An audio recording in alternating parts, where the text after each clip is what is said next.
Alguns cenários que a gente passa na vida são de fato inspiradores. Sabe aquela vontadinha que a gente sente e fala, isso aqui dá um bom quadro, isso aqui dá uma boa poesia, ou a vontade de pegar um violão e tocar e compor uma música porque o cenário é inspirador. Há lugares lindos que fazem isso, há circunstâncias lindas que fazem isso. E às vezes você e eu, como não sou um artista que produz música ou textos, a gente sente algumas novas vontades dependendo da paisagem. Mas se você for parar para pensar, a vida inteira é assim. Há sons da jornada.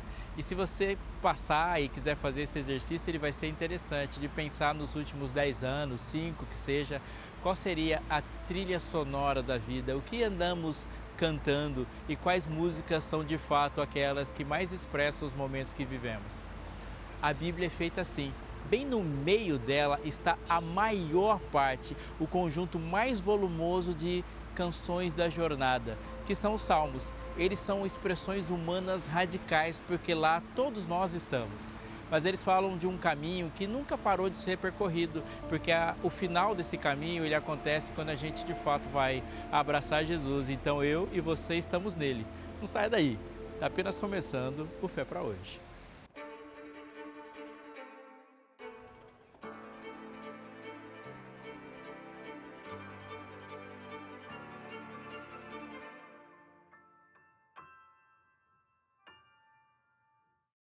Eu começo o Fé para hoje neste momento, antes de falar qualquer outra coisa para você, abrir um texto expressando para você o meu muito obrigado. Não só meu, o muito obrigado em nome de toda a equipe do Fé para hoje, mas o muito obrigado em nome de todo o Novo Tempo. Tudo que você viu, todas as emoções que você sentiu, as decisões que você tomou, as informações que lhe chegaram, elas aconteceram por causa de muita gente visível e por causa de uma multidão, um batalhão de invisíveis que tornam as coisas possíveis. A gente carinhosamente chama esse grupo de Anjos da Esperança. São as pessoas que tornam as coisas possíveis. Quase todas as missões na história, elas podem e dividem as pessoas em 3 grupos. Aqueles que vão, os enviados, os que vivem a experiência de estar no lugar da missão. Mas tem aqueles que são as molas propulsoras da missão, os que enviam, os que permitem possibilidades.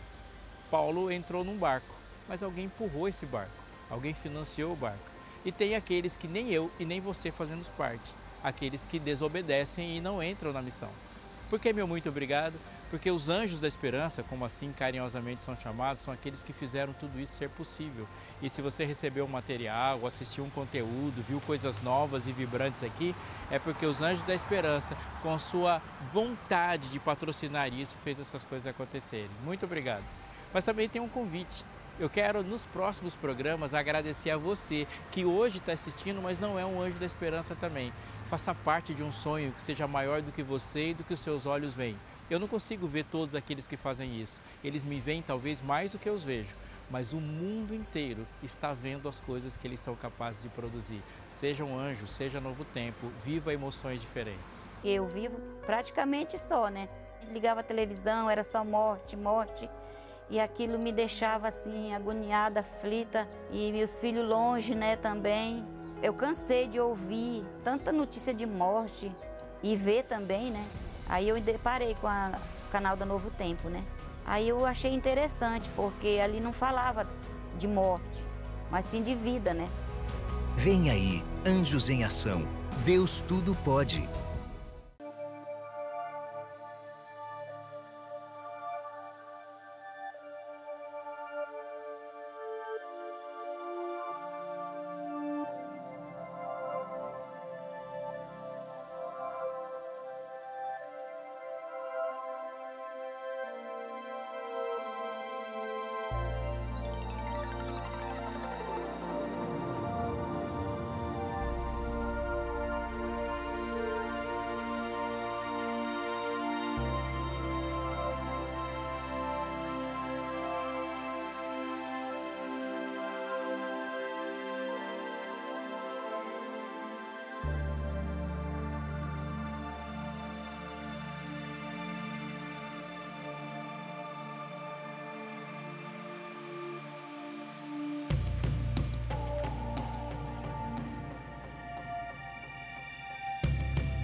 Você tem uma Bíblia, eu creio. Ela, na nossa época, tem vários formatos. Tem o formato digital. Está popularizado, né? Um aplicativo no celular ou talvez no computador. A gente tem na estante, está segurando nas mãos. Mas é bom pensar que isso que para a gente é tão comum, para os outros povos que viveram a história bíblica, isso era impensável. Porque isso que a gente chama de livro, na verdade, são 66 livros. E não foram escritos pela mesma pessoa, nem no mesmo lugar. Não dá para pensar que alguém chegou, sentou e mandou ver muitas páginas. Não, não foi bem assim. São autores diferentes, em lugares diferentes, vivendo circunstâncias, inclusive geográficas e culturais diferentes. E que a nossa geração tem o privilégio de receber tudo num livro só. Mas enquanto Moisés escrevia, ele escrevia de uma maneira muito diferente. Moisés escreveu sobre um passado num tempo presente, e quando o presente ia ser transformado pelo futuro, ele escreveu também para aquele povo que estava caminhando junto com ele.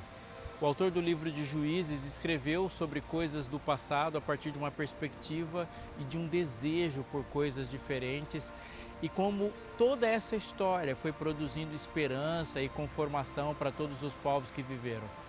Mas enquanto essas histórias vão acontecendo e vão sendo escritas, as experiências vão alimentando novas histórias. E é exatamente a experiência que faz a coisa mais incrível de uma parte especial da Bíblia acontecer. As canções, os salmos.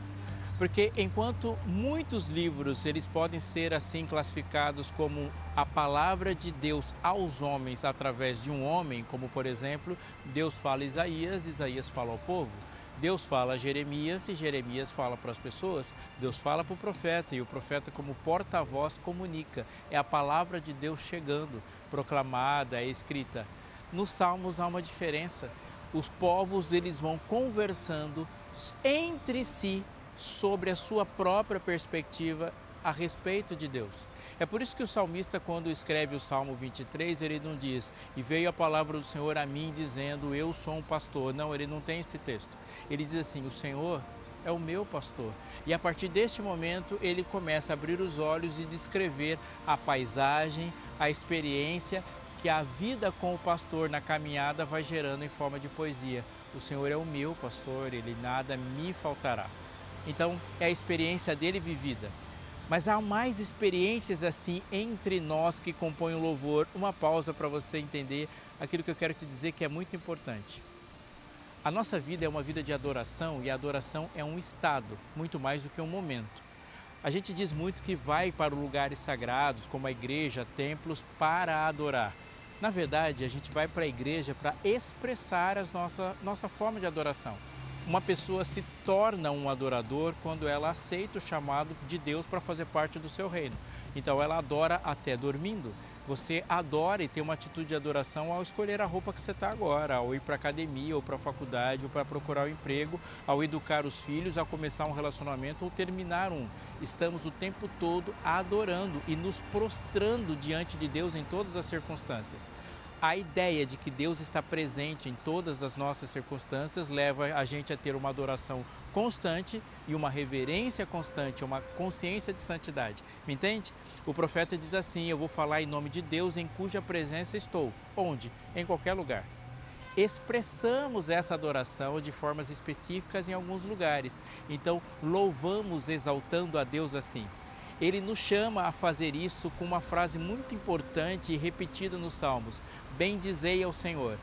Sintetizando isso, quer dizer que nas nossas formas de adoração e de expressão de adoração, Deus fala conosco.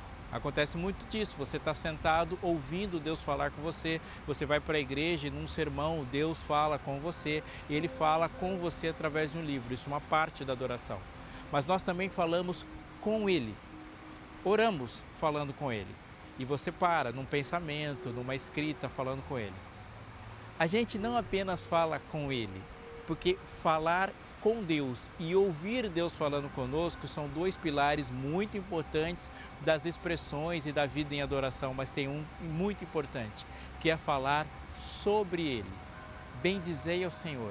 E falar sobre Ele na profundidade do que a adoração implica é muito mais do que falar o que Ele já disse sobre si mesmo. Muitas vezes pensamos que bendizer ao Senhor ou falar sobre Ele é citar exatamente isso, textos sobre aquilo que Ele falou sobre si mesmo. Não, é verdade. Você não pode falar coisas sobre Deus que não compactuam, que não condizem, que não se alinham com o que de fato Deus é. Ele é justo, Ele é santo, Ele é verdadeiro, Ele é reto. Deus é perfeito no seu caráter, Ele é amoroso, Ele é gracioso e nós não podemos bendizer ao Senhor contrariando suas próprias características. Mas o bendizer ao Senhor é bem mais do que isso. Bendizer ao Senhor é falar como todos os seus atributos, o seu poder, sua divindade, a sua manutenção, a sua graça, o seu perdão, o seu amor, o seu cuidado aparecem na jornada que construímos. O texto é de Deus, as linhas são nossas. Como Deus aparece em todas as suas características nos cômodos da minha casa, na maneira como eu dirijo ou como eu estudo.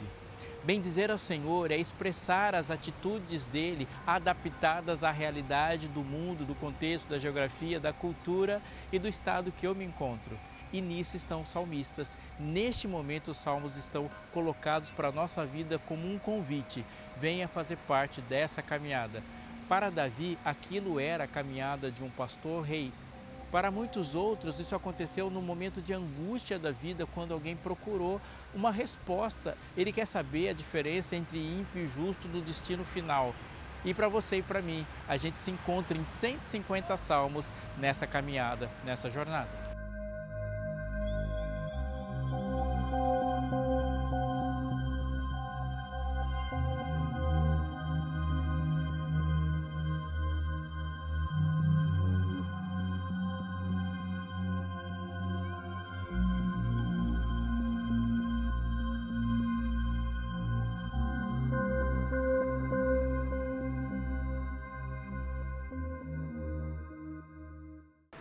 O Salmo 120 até o Salmo 134 há um agrupamento no texto bíblico de um tipo específico de canções. Se você olhar na sua Bíblia, vai estar escrito assim, cântico de romagem ou canção de degraus, os cânticos da caminhada. São salmos que são cantados coletivamente. Só para a gente entender mais esse contexto de que são esse tipo de salmos. Há um caminho, sim, um caminho, um caminhar muito presente na história de Israel. A história de Israel começa de fato com uma peregrinação, né? Abraão saiu de onde ele estava e peregrinou até estendendo tendas, recolhendo tendas, e a história dele foi uma história de caminhada. A história de Jacó é uma história de caminhada e migração, como eles levantam o acampamento, vão para o Egito e do Egito o povo cresce e de lá há uma caminhada por 40 anos no deserto.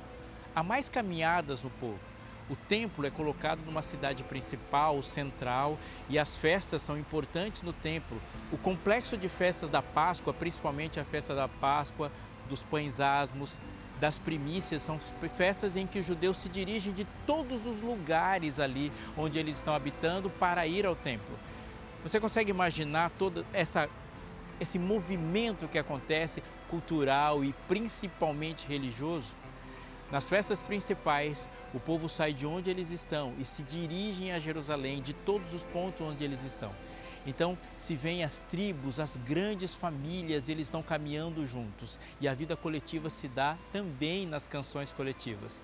Os cânticos de romagem, eles se dão onde o líder dessa tribo, dessa caravana vai à frente, ele diz cantilhando uma frase e as pessoas atrás dele vão respondendo essa frase.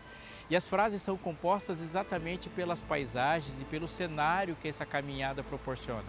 Montes, vales e rios. Um desses momentos é retratado na Bíblia quando Jesus e sua família estavam se dirigindo a Jerusalém e naquele dia Jesus foi perdido. Eles voltam e procuram-se o menino e esse fato de procurar o menino diz muito sobre como eram essas coisas, porque são muitas pessoas do mesmo tronco familiar caminhando junto e nisso todo mundo cuidava das crianças. Em algum momento uma criança ficou esquecida e Jesus estava lá proporcionando maravilhas no templo. Pois bem, os cânticos de romagem são os cânticos do caminho, cada passo, cada momento, e cada momento se está um pouco mais alto do que o momento anterior. Vou explicar melhor.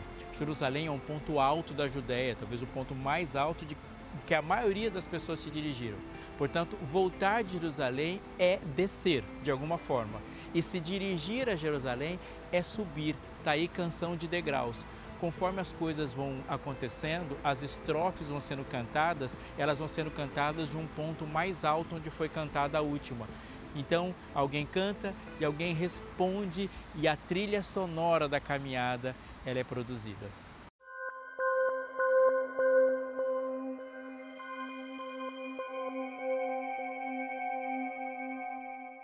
Elevo os meus olhos para os montes, de onde me virá o socorro? Essa é a pergunta, essa é a frase inicial da canção que o líder vai perguntar. É uma pergunta para aquele momento, é uma pergunta para quem está indo para Jerusalém, é uma pergunta para todos nós.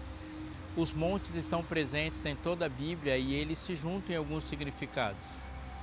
A lei foi promulgada e dita em cima do monte, a salvação, a cruz foi levantada sobre um monte. Jerusalém é uma cidade edificada sobre um monte. Nos montes se encontra com Deus, é um monte que a manifestação da glória acontece, ao contrário dos vales. É no vale que há a luta de Jacó, é o vale da sombra da morte descrita pelo salmista, é o vale do Armagedon, onde acontece a luta. O vale é o lugar da batalha, é o lugar da dificuldade de perceber tão claramente a voz de Deus. Então quem está no vale, levanta os olhos para os montes. Quem está querendo socorro, levanta os olhos para algo maior, mais sólido, mais elevado do que ele e procura resposta. Eleva os olhos para os montes, porque um dia uma pergunta foi feita sobre quem seria o nosso legislador e levantando os olhos para o Monte Sinai, Deus lá disse como a vida deveria ser organizada.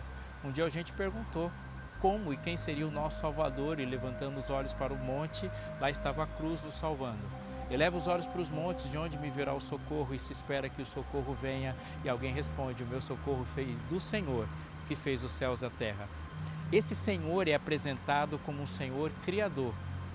Isso significa que se Ele foi capaz de criar tanto os montes como os vales, criar os rios e criar os mares, e me criar você e dar funcionamento a tudo que existe, significa que nada para Ele é impossível.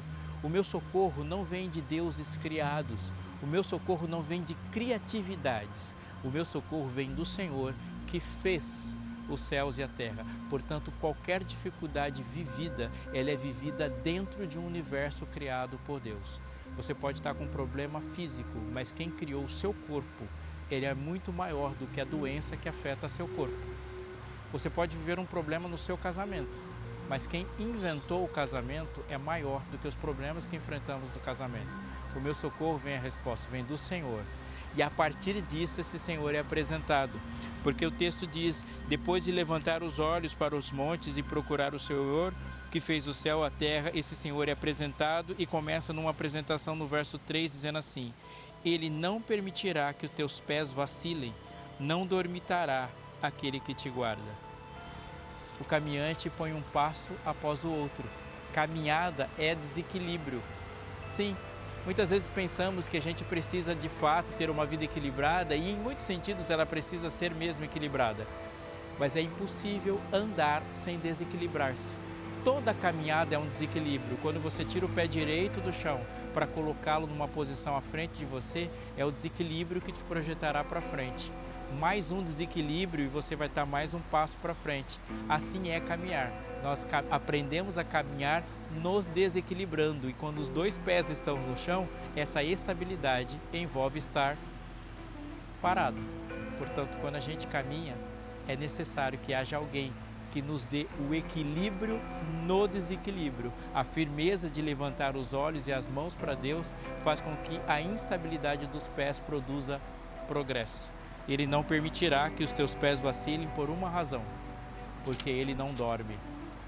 Sim, quando você costa a cabeça no travesseiro, fecha os olhos e se entrega à inconsciência do seu sono, isso somente vai acontecer, porque em nenhuma das 24 horas do dia, em nenhum dos minutos da noite, Deus estará dormindo. Nós só dormimos porque Ele não dorme. O cansaço da caminhada sugere um descanso, que só acontece porque Deus não descansa. E o texto continua: é certo que não dormita nem dorme o guarda de Israel, e ele avança dizendo: o Senhor é quem te guarda, o Senhor é a tua sombra, à tua direita. Mas uma expressão típica de quem está caminhando. À direita, tanto quanto montes, vai aparecer na Bíblia o tempo todo. Um bem clássico: Jesus está sentado à destra do Todo-Poderoso. Quando acontecia um casamento, um homem entrava no casamento ou saía acompanhado da sua esposa do seu lado esquerdo e a mão direita ficava livre. Jesus é sempre apresentado estendendo a mão direita, ele dá um sinal para a gente no livro de Apocalipse e Deuteronômio, na testa e na mão direita. Qual é o significado de mão direita? Porque a mão direita para aquela cultura é um sinal de mão realizadora. Ou seja, quando Deus é a sombra à sua direita, significa que todos os seus sonhos materiais estão sendo cuidados por Deus. Quando disse que o Senhor é a sombra à direita, está dizendo que Deus se responsabiliza pelo seu trabalho, Deus se responsabiliza pelas suas posses, Deus se responsabiliza pelas coisas que você faz na construção da sua vida material. Deus não se responsabiliza só por isso. Ele diz mais uma coisa: de dia não te molestará o sol, nem de noite a lua. Bem típico de quem está caminhando, mas também é uma realidade aqui, né? A gente costuma dizer que o sol nasce para todos, mas a sombra não. Aqui também é uma aplicação: o sol é para todos, o sol que molesta, mas a sombra é para o que crê. Portanto, a sombra aqui reflete um nível de proteção, de cuidado, de descanso e de paz de quem está exposto ao sol, mas só encontra refúgio naquele que é a fonte da crença, aquele para onde os olhos procuraram. Mas há uma explicação boa aqui e a gente pode aplicar rapidamente para a nossa vida. Eles estão caminhando numa área desértica, arenosa, onde o sol durante o dia é a maior agressão à existência. O sol afeta o corpo, o sol gera moléstia de fato, o sol gera cansaço, o sol agride a pele. O que ele está dizendo é que enquanto você estiver caminhando de dia, o sol não vai te molestar.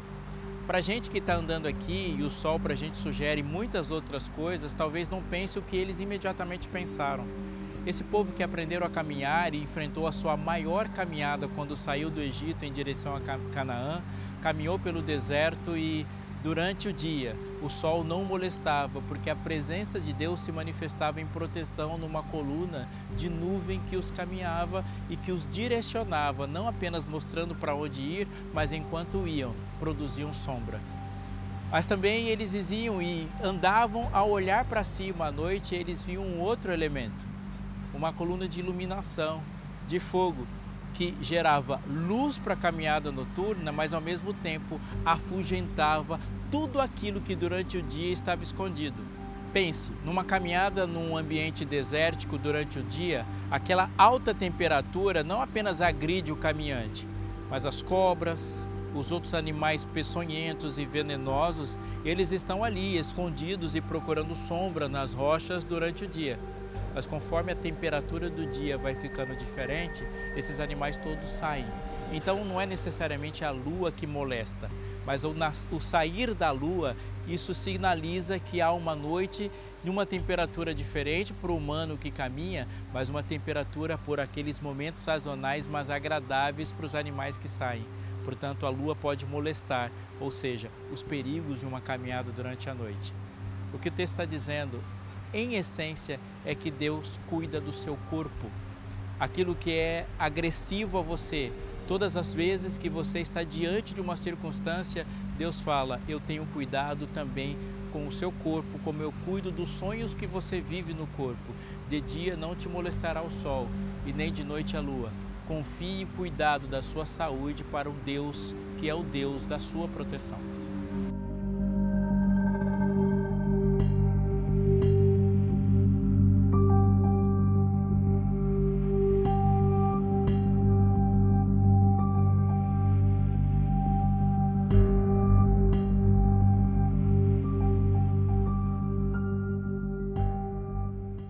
Os dois últimos versos do Salmo, curto e denso, eles não poderiam ser de outra maneira.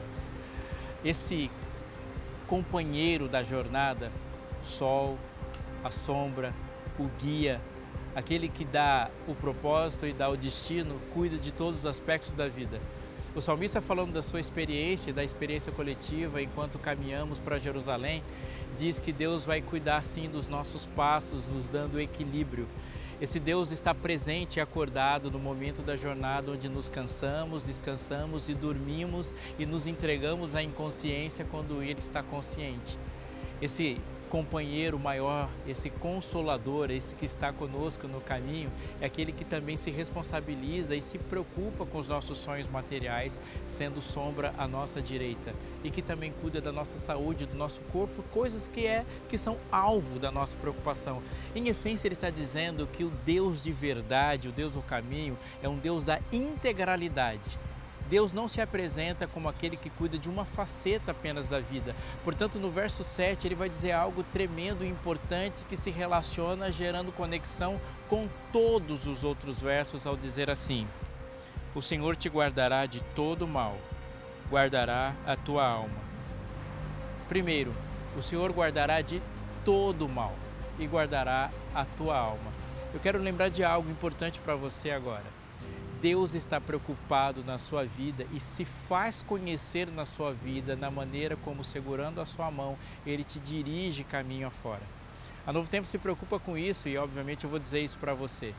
Os guias de estudos que temos, eles têm exatamente esse objetivo: conhecê-lo, e não conhecê-lo para que haja uma boa conversa à mesa, mas conhecê-lo para que você se torne um viajante mais seguro e que saiba de onde está partindo e para onde está chegando. Sim.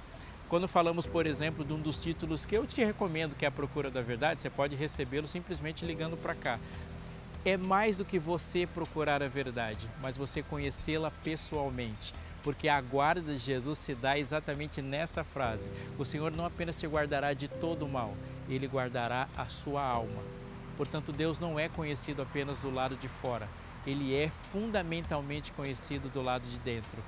Guardará a sua alma significa que o seu coração, as suas emoções, a fonte das suas decisões, aquilo que deve permanecer inteiro enquanto tudo ao redor se deteriora, é alvo da preocupação de Deus. E isso faz conexão completa com a maneira como o salmista termina. E ele diz: o Senhor guardará a tua saída e a tua entrada desde agora e para sempre. Coloque seu pé na estrada, seja à sombra, seja ao sol, seja na estrada, seja na rua ou seja no mar. Na sua estrada, o Senhor que guardará a tua saída, ou seja, aquele que te chamou te levará até o destino final. Mas lembre-se, o destino final é um encontro com Ele.